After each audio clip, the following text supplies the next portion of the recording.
everyone, I'm Maria McLachlan and this is part 3 of my response to Jamie and Shubba's video attacking J.K. Rowling.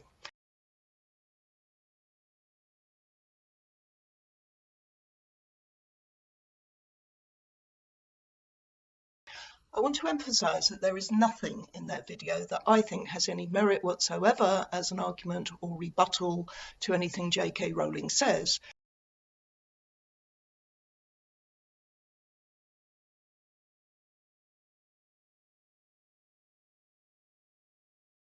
But it is a very long video, very full, and for the sake of my sanity and probably everyone else's, I have to be very selective in what I choose to respond to.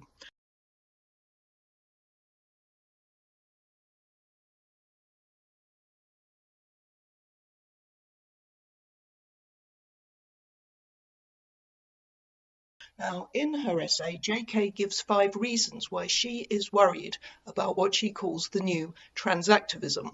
And what I'm focusing on in this video is Jamie and Shubba's response to reason number 4. So here we go.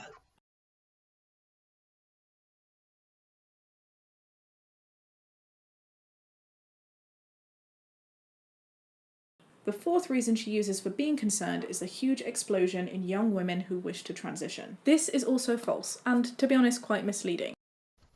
No, it isn't false. There is a wealth of evidence that there has been a massive rise in young people of both sexes, but especially girls, wanting to transition.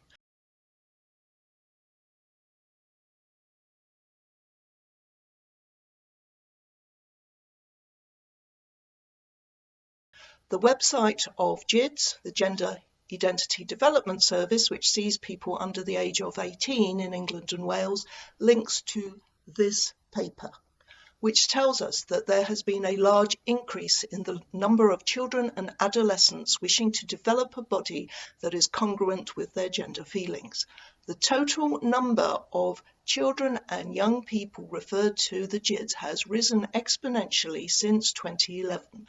The striking feature of this increase is the large proportion of birth-registered females from 2011 onwards. This increase and the change in sex ratio is also seen in other countries.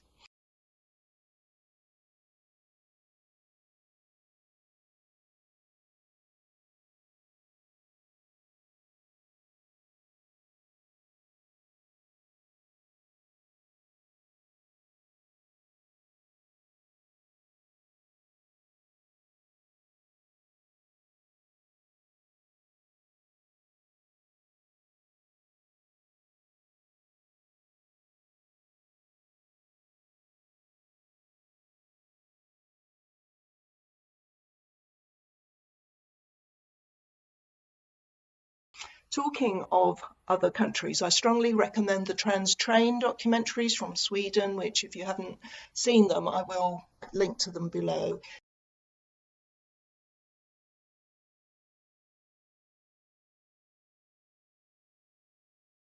Here is a short clip from the first one, which actually looks at Norway. I Norge har Rikshospitalets mottagning för transbarn sett precis samma kraftiga ökning av tonårsflickor. Och här finns det en oro för vad det innebär. För man har också sett något annat som kännetecknar den nya gruppen. Så de siste 5 årene, fra ungefär 2012, så har det vært en enorm økning. Og det vi ser er jo at, ja, igjen at det er tonårstjejer vi har flest av. Men også så ser vi at denne gruppen er de som er biologisk fødte tjejer, bare biologisk fødte killer. Og da ser man at i tonårsgruppen av de biologisk fødte tjejene, så er det over halvparten, opp mot 60% som har kompleks psykisk uhelse. Altså da har de enten med seg svåre traumer med PTSD, posttraumatisk stressyndrom, det er autismespektrum.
Okay, I don't think I need to go into any more detail about that because, frankly, although Shaba says the claim that there is a huge explosion in young women who wish to transition is false, neither she nor Jamie provide anything in support of that statement, nothing that undermines the claim.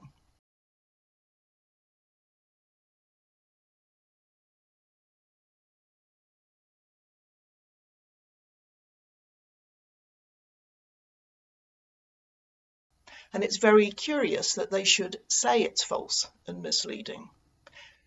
Instead, they do this.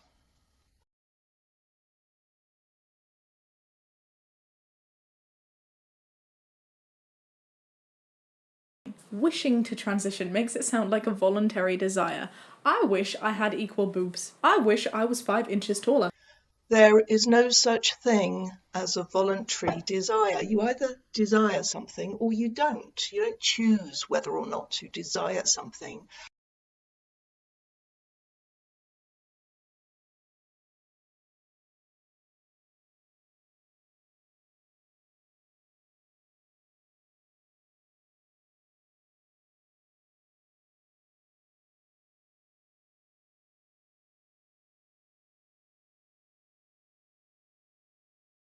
Shaba seems to be suggesting that the word wish is only appropriate for relatively trivial desires. And I think what she's trying to do here is make it look as if JK is trivializing the whole issue of transitioning.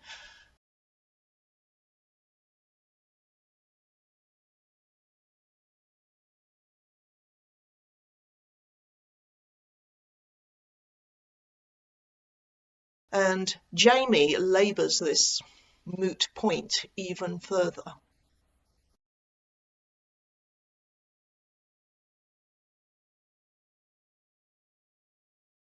I wish I had curlier hair, but I didn't wish to transition, I needed to. It wasn't a wish, it wasn't a choice, it was a massive life-altering thing that I had to do. If I could have avoided doing this, I would have.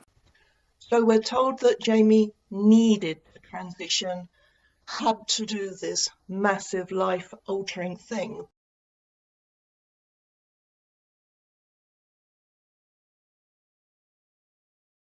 But we're not told why. We are left to fill in the gaps, to guess what might have happened had Jamie not transitioned. And there's a strong implication that it would have been terrible. Lifelong unhappiness, depression, suicide even.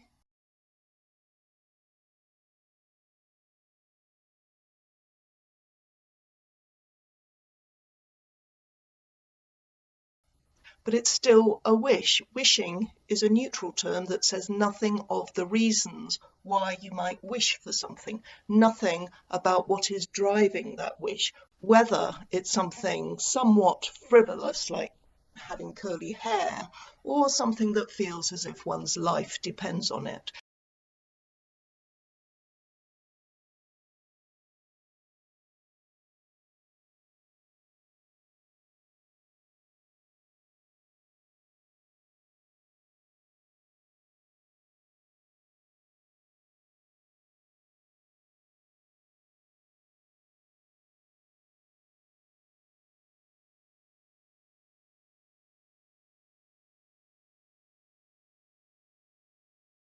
But can you imagine if J.K. Rowling had said there is a huge explosion in young women who need to transition? As if, without knowing anything about them, she had decided that their mental health or even their actual lives were in jeopardy if they couldn't get on to those puberty blockers and cross-sex hormones. That would be making a massive assumption that she has no business making.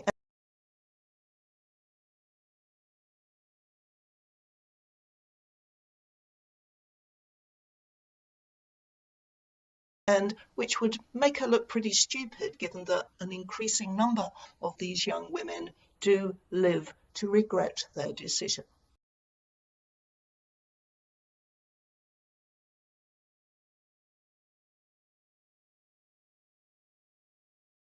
Talking of which, J.K. Rowling also says there's increased numbers of detransitioners, sometimes after taking irreversible steps. Again, no citations. The detransition rate is actually really low. Who's right? You decide. Look at the facts. Do you know how many people as a percentage detransition? 0.5%. 0.5%. Does this sound like a lot to you? Falsified media reports do exactly what J.K. Rowling is doing right here. They are inflating statistics and sensationalizing, and it is not okay. One of Shaba and Jamie's tactics is to carp on about JK's lack of citations while claiming to provide citations for every factual claim they make.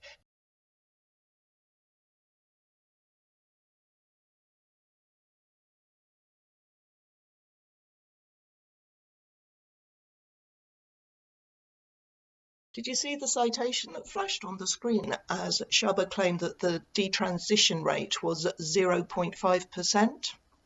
Although they do provide a link to a page of their references, I'll wager that few viewers bothered to check that one out, or any of the others for that matter.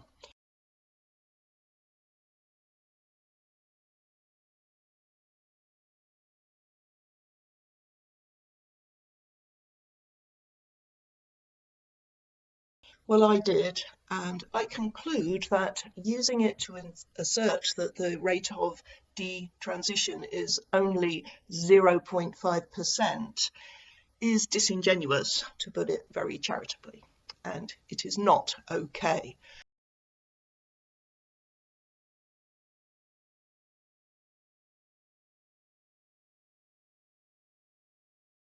The citation doesn't refer to a peer-reviewed paper, but to the content of a poster used at a poster session at an EPATH conference in 2019.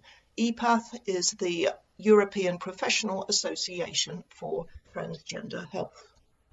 The poster tells us that the method used to arrive at that statistic was to gather patient assessment reports for patients attending a gender identity clinic for 1 year between 2016 and 2017, and to scan those reports for words related to detransition or regret.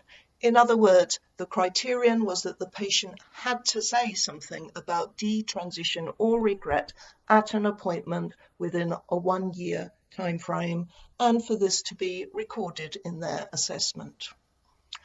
An obvious limitation, one that is acknowledged in the study's conclusion, is that it relied on self-reported experiences of patients who may not have disclosed information relevant to this study in their appointments. It also mentions that although some people have regrets, they might not detransition as a result, and therefore they would have no need to broach the subject.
Another limitation that it doesn't mention, and neither do Shaba and Jamie, of course, is that people often detransition without telling their therapists and doctors. Kerry Callahan is a detransition advocate who halted her transition after just 2 years, just under 2 years, I think, in 2014, and who has written extensively about the subject ever since. She says that the majority of detransitioners she knows of do not seek medical professional help when detransitioning, so there is no record of their having done so.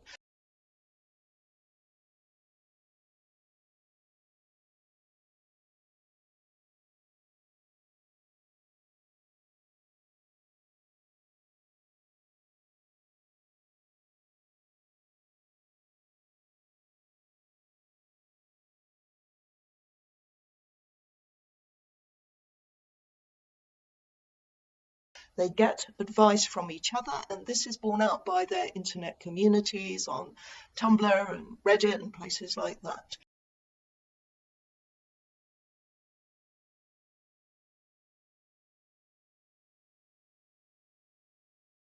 The Reddit Detransitioners Forum, or subreddit as it's called, now has well over 16,000 members.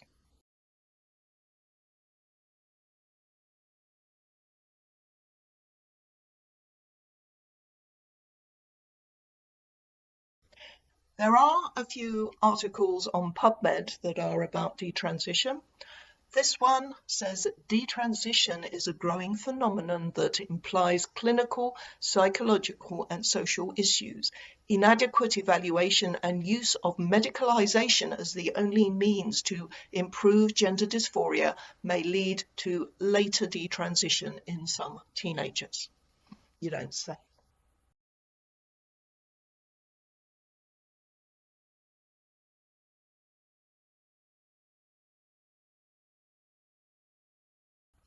Here is a clarion call for more research, as there exists very little. And one person who knows that all too well is James Caspian, whose research proposal on this very topic was turned down by Bath Spa University, reportedly because an ethics subcommittee warned that quotes, potentially politically incorrect piece of research carries a risk to the university. Attacks on social media may not be confined to the researcher, but may also involve the university.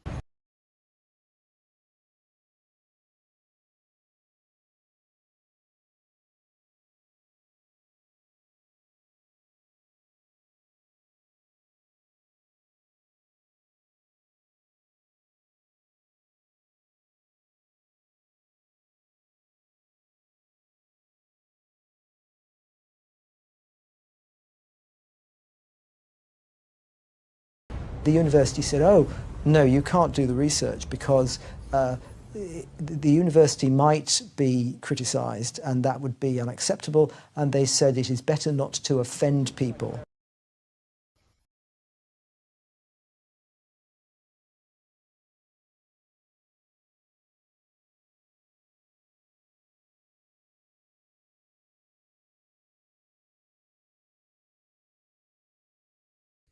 The truth is that we don't know what the detransition rate is. We do know that more people are seeking to transition, so it stands to reason that a greater number will be seeking to detransition in future.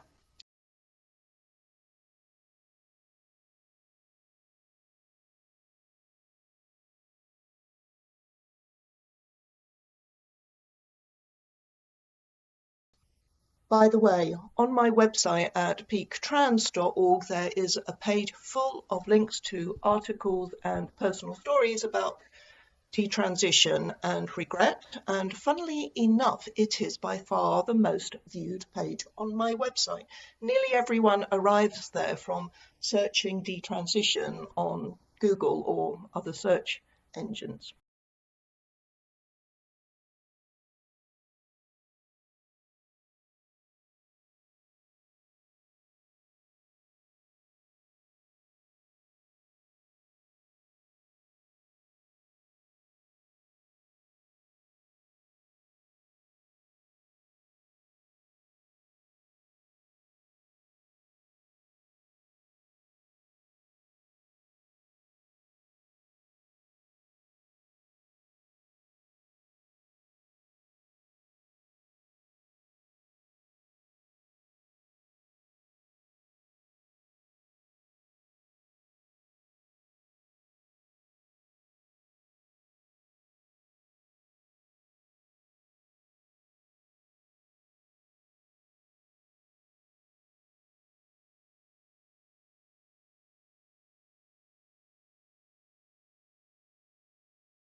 Did you also know that in a study of over 2,000 people in the UK, over 83% of people said that they regretted plastic surgery? 83%! That's significantly higher than the 0.5% who detransitioned. Does that mean we should stop people from getting plastic surgery then? Oh, gotcha. I mean, checkmate. Let's just pack up and go home, shall we? Oh, but hang on a minute. JK isn't saying that we should stop people from transitioning or even anything close to that, is she? That's just a straw man. Gotcha.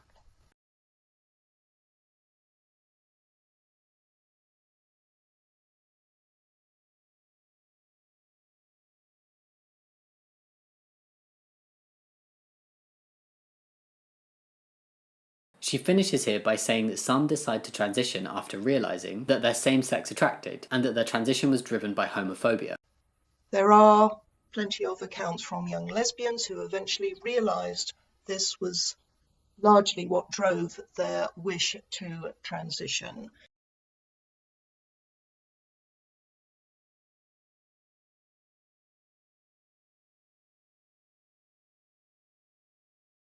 In the Times last year, 5 clinicians who had resigned from the Gender Identity Development Service as a matter of conscience said, "It feels like conversion therapy for gay children." I frequently had cases where people started identifying as trans after months of horrendous bullying for being gay. Young lesbians considered at the bottom of the heap suddenly found they were really popular when they said they were trans. We heard a lot of homophobia, which we felt nobody was challenging. A lot of the girls would come in and say, "I'm not a lesbian. I fell in love with my best girlfriend, but then I went online and realized I'm not a lesbian, I'm a boy." Phew.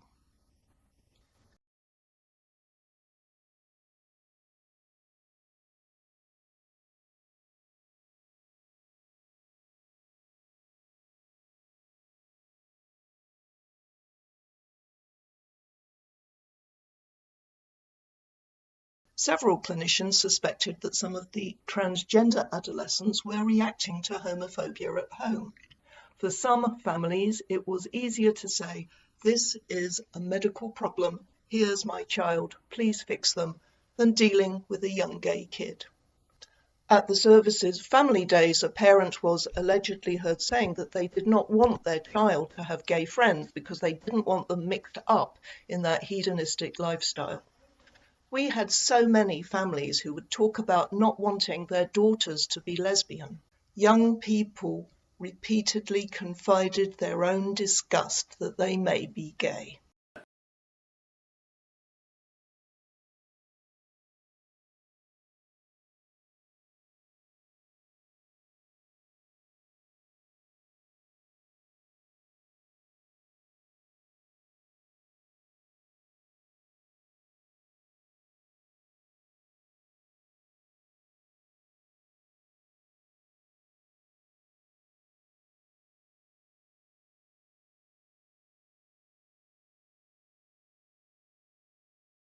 We've already addressed that there is more significant transphobia than homophobia. Not in Iran, mate. But what possible bearing does the observation that there is more transphobia than homophobia have on the fact that it is indeed homophobia that is driving some young people's transition? Look up fallacies of irrelevance. This one is what's known as a red herring.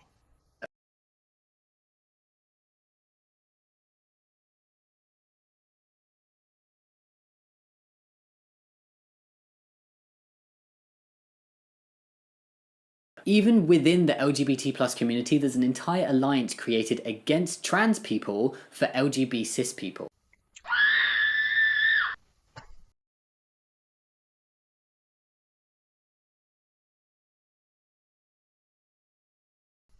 Why is it that everyone who just wants something for themselves, something that doesn't prioritise trans people's feelings and needs and rights over their own, has to be called anti-trans? Don't be so pathetic.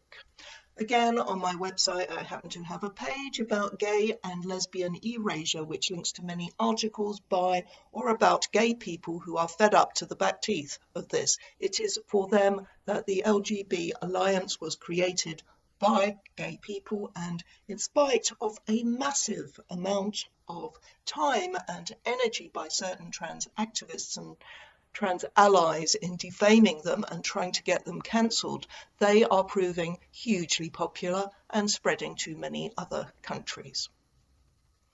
It's an initiative that started here in the UK, and another reason I'm so proud of everyone involved in the fight back in this country against pseudo-fascists that don't think gay people should have their own organisation.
J.K. Rowling goes on to say that autistic girls are overrepresented. It's a very low blow and somewhat ableist to imply that people with autism can't be knowledgeable on their own identity.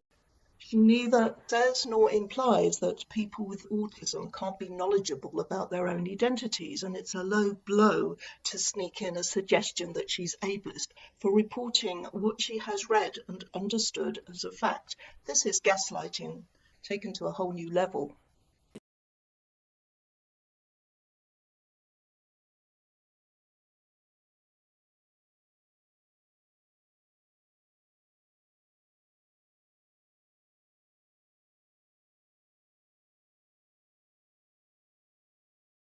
She again also didn't cite this and is seeming to try to imply that maybe autistic people transition more. I don't know.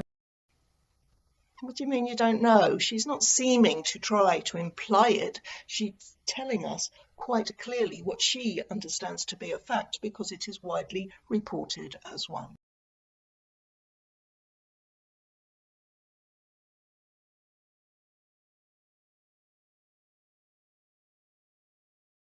The paper I cited about GIDS states that about 35% of referred young people present with moderate to severe autistic traits.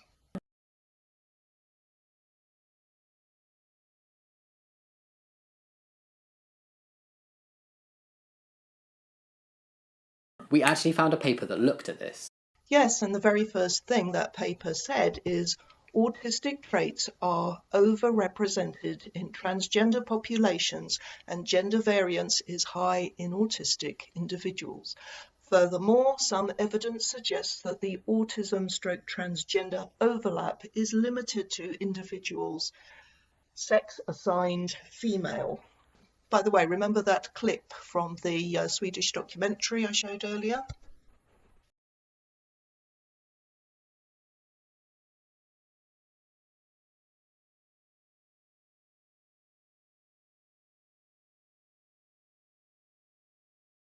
In conclusion, suggesting that J.K. Rowling is ableist is uncalled for and reflects very poorly on the pair of them.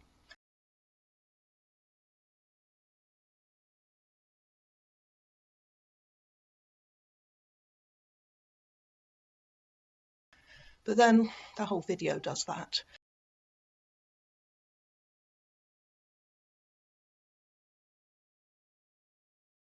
As we've seen in this part of my response to it, Jamie and Shaba make a number of assertions and give the impression that they are supported by scientific studies when they're not.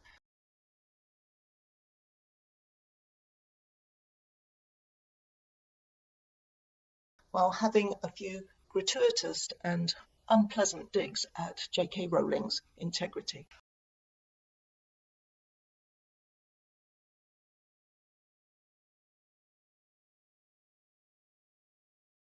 I'll be back soon to tie up a few loose ends on the fourth and final part of this response.